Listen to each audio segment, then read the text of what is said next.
तो इस एपिसोड की स्टार्टिंग में ग्लेन और सस्टिन उसी आदमी के बारे में बात कर रहे थे जहाँ पर सस्टिन उसे कुछ कहने की कोशिश कर रही थी। तभी ग्लेन उसे रोककर कहता है, अरे नहीं नहीं नहीं नहीं, तुम्हें थैंक्स कहने की कोई ज़रूरत नहीं है, ये तो मेरा फ़र्ज़ था तभी सस्टिन जोर से कहती है कि अरे बुड़बक, वो बात नहीं है, आपकी पेन नीचे उतर गई है। इसके साथ ये सीन कट होता है और हम उस आदमी को बंधे हुए देखते हैं और सस्टिन से ग्लेन को पता चलता है कि बाकी की ठग्स रोमियो को अपने साथ लेकर चले गए हैं। और तभी ग्लेन को उस आदमी के हाथ पर एक टैटू नज़र आता है जिसे देखकर उसे कुछ तो याद आता है, लेकिन इससे पहले कि वो कुछ कर पाता तभी उसके हाथ पर बना हुआ ब्रेसलेट आवाज़ करने लगता है। दरअसल एक कम्युनिकेशन डिवाइस है और उसके दूसरे हैंड पर लिखा होती है। ग्लेन उसे सब कुछ बता देता है कि लुटेरिया ने अकेडमी को चारों तरफ से घेर लिया है और साथ ही में सही सारे स्टूडेंट को बंदी भी बना लिया है। तो फिर वहीं आगे सिलिका के पूछने पर ग्लेन बताता है यह group of research divine wisdom है और उसने ये टैटू से पता लगाया है, जिसे सुनकर सिलिका थोड़ी शॉक होती है क्योंकि ये टेररिस्ट ऑर्गेनाइजेशन होती है।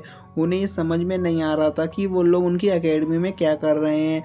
आगे ग्लेन सिलिका को वो जहाँ पर भी है टेलीपोर्टेशन सर्कल का यूज़ करके यहाँ पर आने के लिए कहता है, जिस पर सिलिका कहती है कि मेरे हिसाब से अगर उन्होंने एकेडमी को चारों तरफ से घेर लिया है तो उन्होंने टेलीपोर्टेशन भी डिस्ट्रॉय कर दिया होगा और उन दोनों के हिसाब से टेररिस्ट ऑर्गेनाइजेशन को ऐसा करने के लिए जरूर किसी अंदर के आदमी ने मदद की होगी, क्योंकि उसके बगैर तो इतना सब करना पॉसिबल ही नहीं हो सकता। लेकिन फिर भी सिलिका कहती है मैं जल्द से जल्द वहां आने की कोशिश करती हूँ और वो कॉल एंड करने से पहले ग्लेन से कहती है सुनो तुम मरना मत। अब ये सब होता हुआ देखकर सिस्टीन रोते हुए कहती है कि आप बिल्कुल सही थे प्रोफेसर, मैजिक काफ़ी बुरी चीज़ है। आज मैजिक की वजह से रोमियो खतरे में है और हम उसे बचा भी नहीं पा रहे हैं। जिस पर ग्लेन कहता है कि घबराने की कोई बात नहीं है, मैं बाकी दो लुटेरों को ढूंढकर मार दूंगा और रोमियो को बचा कर ही रहूंगा। तो वहीं ग्लेन की सारी बातें सुनकर पास ही में बना हुआ आदमी हंसने लगता है। क्या तुम्हें सच में लगता है कि तुम उन्हें मार दोगे? तुम बिल्कुल हमारे जैसे हो।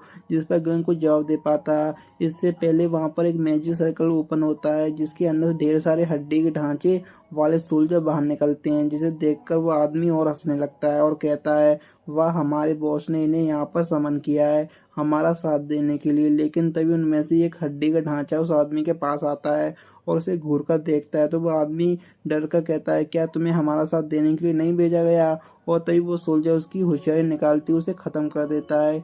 इसके बाद वो सोल्जर ग्लीन और सिस्टम पर भी अटैक कर देता है। अब ग्लेन उसे एक मुक्का मारता है रुक तेरी तो, और फिर जैसे ग्लेन मुक्का उस हड्डी के ढांचे को टच करता है उस हड्डी के ढांचे वाले सोल्जर को कुछ नहीं होता, लेकिन इधर ग्लेन का हाथ बहुत ही ज़्यादा पेन करता है। और फिर आगे देखकर सिस्टिंग ग्लेन के हाथों को एक मैजिक से मजबूत करती है और फिर उसके बाद जब वो मुक्का मारता है तो उस हड्डी के ढांचे के टुकड़े टुकड़े हो जाते हैं। और फिर ग्लेन सिस्टिन से कहता है कि खड़ी खड़ी क्या देख रही हो, भागो यहाँ से। और फिर वो दोनों वहाँ से भाग खड़े होते हैं, लेकिन वो सोल्जर तो अभी भी उनका पीछा कर रहे थे।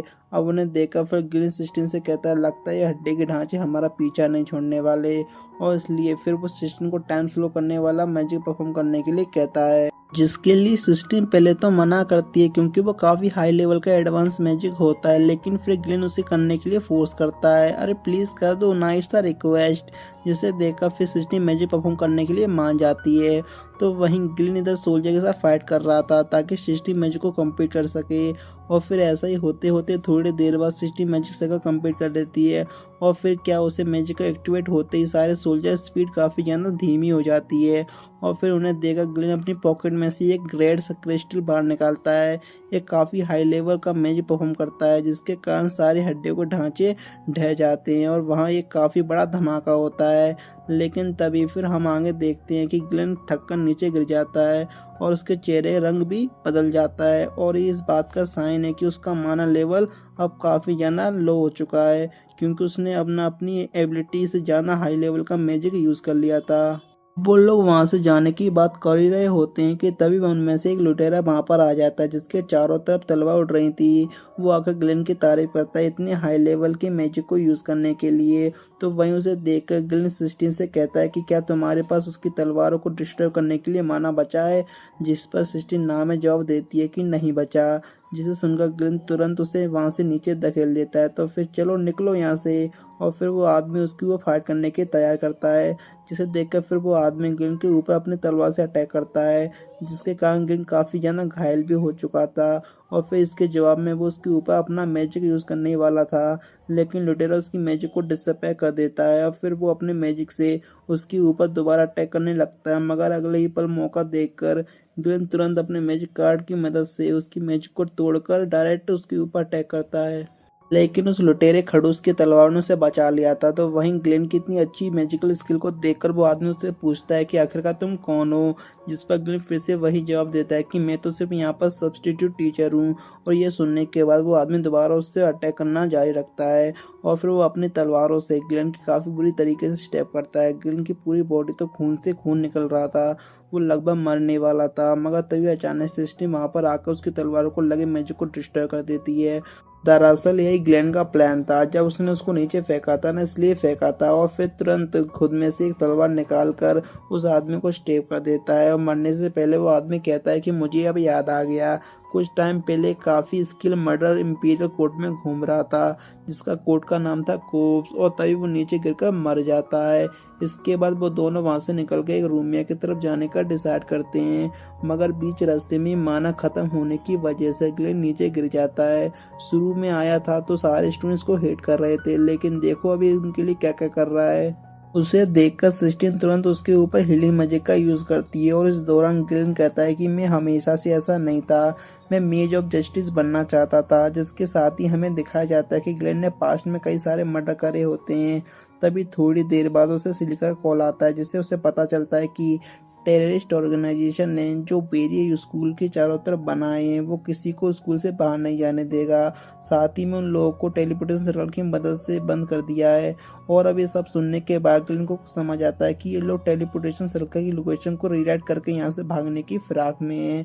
जिसके बाद वो कॉल कट कर देता है और सिस्टीन जो वहीं पर कॉरिडोर में सो रही थी उसे आज उसके साथ यहाँ पर होने के लिए थैंक्स कहकर रोमियो को बचाने के लिए निकल जाता है, जो कि उसके हिसाब से टेलीपोर्टेशन सर्कल वाले रूम में ही होगी। और ऐसा होता भी है, क्योंकि उसके रूम में आते ही उसके सामने रोमिया बैठी होती है, लेकिन साथ में यहाँ पर उसका सामना लीडर के साथ भी होता है, जिसे देखकर तुरंत वो अपना कार्ड निकाल कर आसपास के सारे मैजिक को नेलिफाई करने का सोचता है।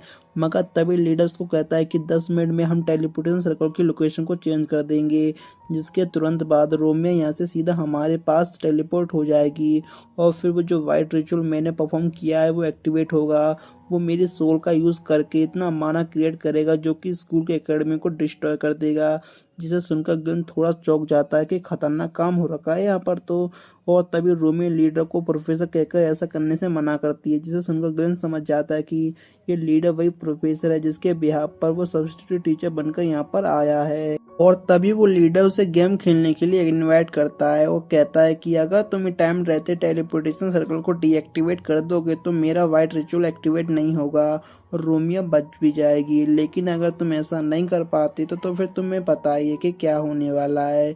और हाँ, मेरे ऊपर अटैक करने से कोई फ़ायदा नहीं है, क्योंकि अगर मैं मर भी गया तो ये वाइट रिचुअल तुरंत एक्टिवेट हो जाएगा।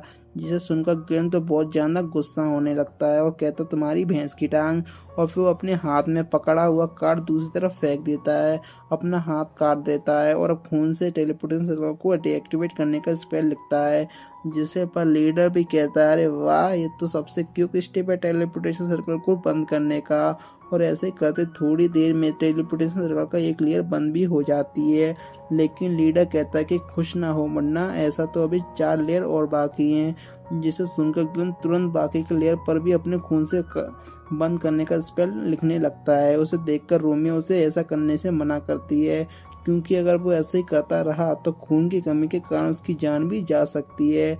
लेकिन यहाँ पर ग्लेन उसकी एक भी नहीं सुनता और अपने खून से टेलीपोर्टेशन सर्कल को बंद करने वाला स्पेल लिखने जारी रखता है। और ऐसा करते करते 4 लेयर तो बंद हो जाती हैं, अब सिर्फ एक आखिरी लेयर बचाता। लेकिन अब होता क्या है कि खून की कमी की वजह से ग्लेन आखिरी सर्कल को बंद करने से पहले ही नीचे गिर जाता है और ये देखकर सबको लगने लगता है कि ग्लेन तो हार चुका है। लेकिन रोमियो क्या करती है कि जैसे तैसे करके सर्कल से बाहर अपना हाथ निकाल कर उससे सर पर अपना हाथ रखती है और उसके कारण ग्लेन की पूरी बॉडी में से गोल्डन लाइट निकलने लगती है। और यह सब देखकर उधर वो खड़ा लीडर हैरान रह जाता है कि ऐसा कैसे हो सकता है। तो फिर ग्लेन होश में आकर कहता है कि मैंने सुना था कि कुछ लोग ऐसे होते हैं जो किसी और को टच करके उनकी पावर को काफ़ी ज़्यादा बढ़ा देते हैं और उन्हें एम्पलीफायर कहते हैं। और फिर इसके तुरंत बाद ग्लेन उसके आखिरी सर्कल को भी कंप्लीट कर देता है और उसके कारण टावर में काफ़ी ज़्यादा रोशनी निकलने लगती है।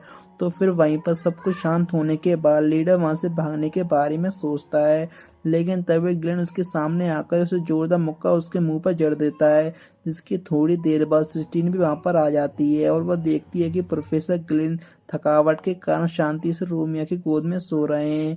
इसके बाद अगले सीन में हम सिलिका और ग्लेन को बात करते हुए देखते हैं। उनसे हमें पता चलता है कि रोमियो असल में एक प्रिंसेस है जो कि 3 साल पहले मरने के नाटक करके यहाँ पर आई है। साथ ही में ग्लेन ने भी यहाँ पर असली में टीचर बनने का डिसाइड कर लिया होता है ताकि वो इन दोनों को अच्छे से पढ़ा सके। और इसी के साथ हमारा एपिसोड यहीं पर एंड होता है। मिलते हैं नेक्स्ट एपिसोड में। Thank you for watching.